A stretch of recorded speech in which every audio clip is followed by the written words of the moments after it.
অনিমেষ যখন ওই পরিত্যক্ত জমিদার বাড়িতে পা রাখল তখন ঘড়িতে রাত 12টা। পেশায় সে একজন ফটোগ্রাফার। পুরনো স্থাপত্যের ছবি তোলা তার নেশা। কিন্তু গ্রামবাসী যখন তাকে এই বাড়িতে ঢুকতে মানা করেছিল, সে শুধু হেসে বলেছিল, ভূত বলে কিছু নেই, ওসব মনের ভুল। বাড়ির ভেতরে এক অদ্ভুত হিমশীতল বাতাস বইছিল। অনিমেষ তার টর্চ জেলে দোতলার সিঁড়ি বেয়ে উঠতে লাগল। কাঠের প্রতিটি ধাপে পা রাখতেই একটা কর্কশ আওয়াজ হচ্ছিল, যেন পুরনো হাড় ভেঙে যাচ্ছে। একটি বড় শয়নকক্ষে ঢুকে শুকে সে স্তম্ভিত হয়ে গেল। বিশাল এক আয়না দেওয়ালের এক কোণে ঝোলানো। আয়নাটা এত পুরনো যে ধুলোর আস্তরণে মুখ দেখা যাচ্ছিল না।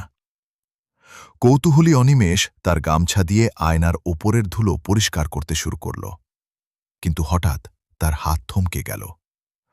আয়নার ভেতর নিজের প্রতিবিম্ব দেখে সে শিউরে উঠল। আয়নায় অনিমেষ দাঁড়িয়ে আছে ঠিকই, কিন্তু তার পেছনে দাঁড়িয়ে আছে একটি দীর্ঘকায় ছায়া।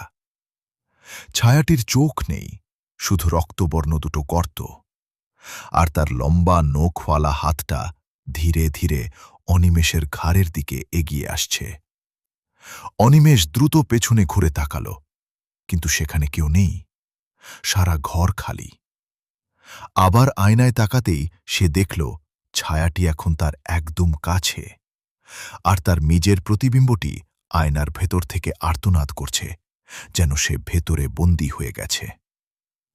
হঠাৎ অনুভব করল তার আসল ঘাড়ের ওপর একটা বরফশীতল হাত এসে পড়ল। কানে কানে একটা অশরীরী কণ্ঠস্বর ফিসফিস করে উঠল, অনেক দিন পর একজন মানুষকে আয়নার এপারে পেলাম।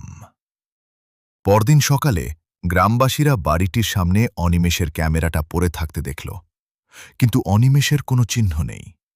শুধু ওই ধুলোমাখা আয়নাটার সামনে গিয়ে দাঁড়ালে মনে হয় আয়নার ভেতরের প্রতিবিম্বটি মুক্তির জন্য কাঁচের ওপর অবিরাম আঁচড় কাটছে।